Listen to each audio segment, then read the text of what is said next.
श्री स्वामी समर्थ. नमस्कार. मी नंदिनी माझ्या यूट्यूब चॅनलवर तुमचं खूप मनापासून स्वागत करत आहे. तुमच्या मनातील सर्व चांगले इच्छा स्वामी महाराज पूर्ण करो ही स्वामींच्या चरणी प्रार्थना करते आणि आजच्या या नवीन व्हिडिओला सुरुवात करते. 5 ऑगस्टपासून पवित्र श्रावण महिन्याला सुरुवात झालेली आहे आणि उद्या आहे श्रावण महिन्यातील दुसरा सोमवार. तर पहा, संपूर्ण श्रावण महिना हा पवित्र महिना म्हणून ओळखला जातो. श्रावण महिन्यातील सोमवार जे आहेत तर ते विशेष मानले जातात.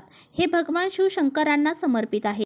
तर पहा, श्रावण महिन्यातील प्रत्येक सोमवारी वेगवेगळ्या धान्यांनी शिवशंकरांची पूजा करण्याचा विधी आहे. तर पहा, उद्याचा जो सोमवार आहे तर तो श्रावणातील दुसरा सोमवार आहे आणि या दिवशी वाहिली जाणारी जी मूठ आहे तर ती शिवामूठ तीळ ही आहे आणि म्हणून आपल्याला उद्या शिवामूठ जी आहे तर ती पांढऱ्या तिळाची अर्पण करायची आहे. त्याचबरोबर या दिवशी ज्योतिषशास्त्रामध्ये करण्यासाठी काही प्रभावी उपाय देखील सांगितले जातात. आजच्या व्हिडिओमध्ये मी तुम्हाला अतिशय प्रभावशाली असा उपाय सांगणार आहे.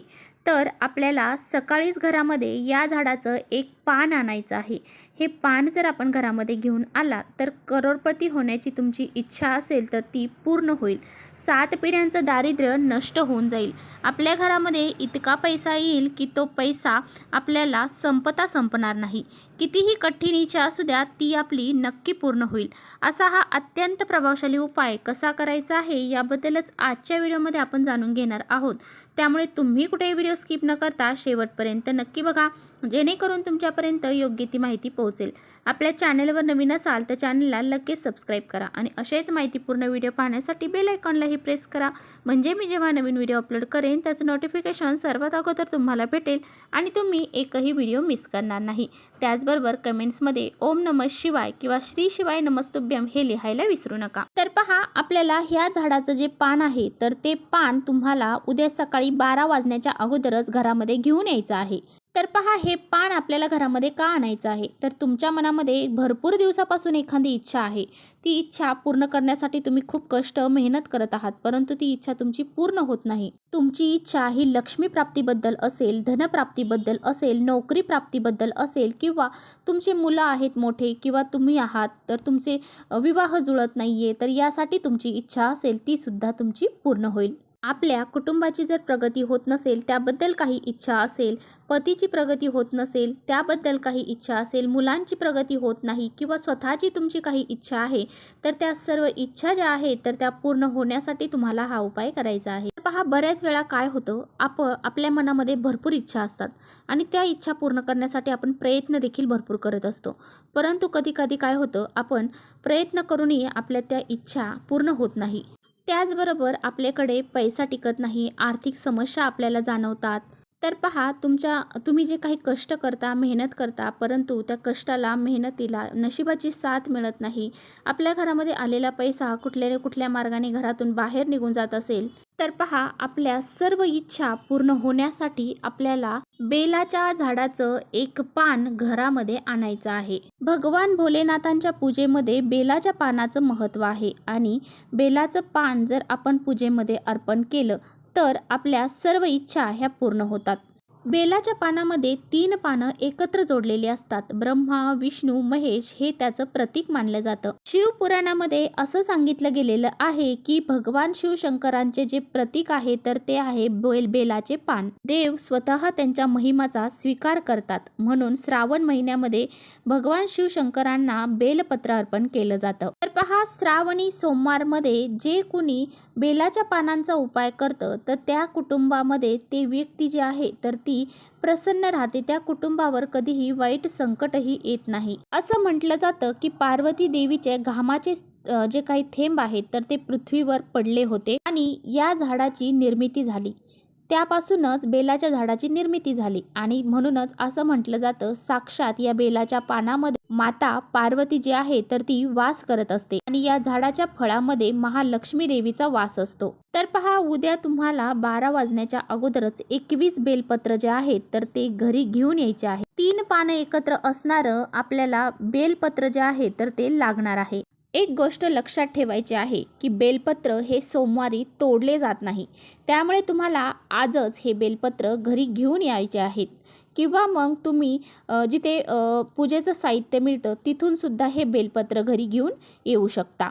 ते घरी आणल्यानंतर तुम्हाला स्वच्छ पाण्याने धुवून काढायचे आहेत. तर आपल्याला लाल चंदन किंवा पिवळं चंदन हे घ्यायचं आहे. त्यामध्ये थोडंसं पाणी मिक्स करायचं आहे आणि पहा एका काडीच्या साह्याने तुम्हाला या चंदनाने ओम नमः शिवाय असं त्या पानावरती लिहायचं आहे. तर पहा ते कसं लिहायचं आहे. तर वरचं जे पान असतं त्यावरती ओम लिहायचं आहे आणि त्यानंतर जे खालचं साईडचं पान आहे नमः शिवाय असं दोन्ही पानावर तुम्हाला लिहायचं आहे. आणि पहा असं हे पूर्ण 21 पानावरती तुम्हाला लिहायचं आहे.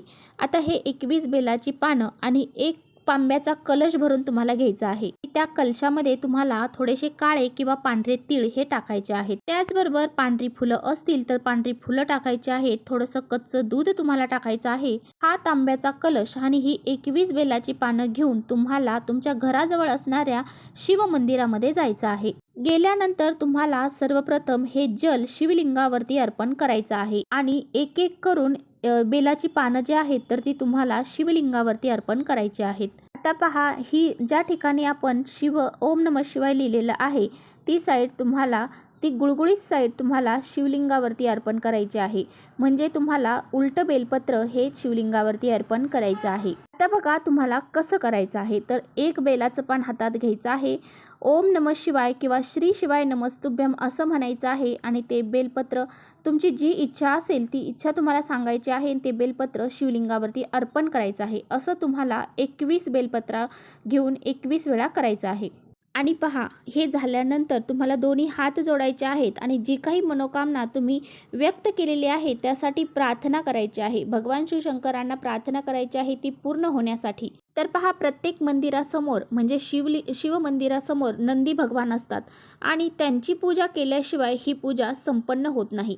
त्यामुळे तुम्हाला नंदी भगवान जे आहेत तर त्यांच्या कानामध्ये तुमची जी काही इच्छा आहे तर ती तुम्हाला व्यक्त करायची आहे आणि त्यांची सुद्धा विधिवत पूजा तुम्हाला करायची आहे. तुमची सर्व पूजा करून झाल्यानंतर नंदी भगवानपाशी तुम्हाला जायचं आहे आणि त्यांच्या डाव्या कानामध्ये तुम्हाला तुमची जी इच्छा आहे तर ती व्यक्त करायची आहे.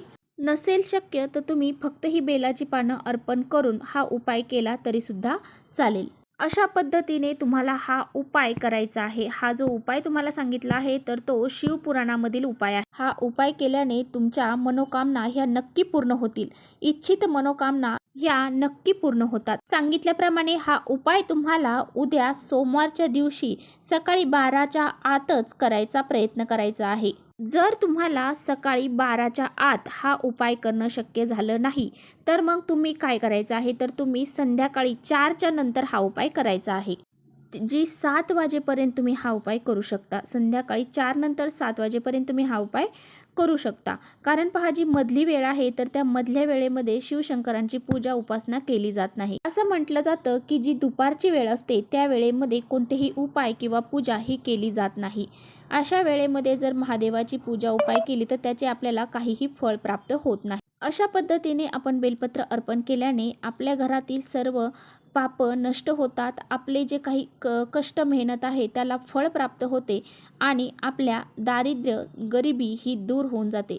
अशा पद्धतीने हा एक उपाय तुम्हाला उद्या करायचा आहे. तर चला इथेच थांबवते माझा व्हिडिओ आवडला असेल तर नक्की लाईक करा. चॅनलवर नवीन असाल तर चॅनलला सबस्क्राईब करा. परत भेटूया अशाच छानशा व्हिडिओसोबत. तोपर्यंत श्री स्वामी समर्थ.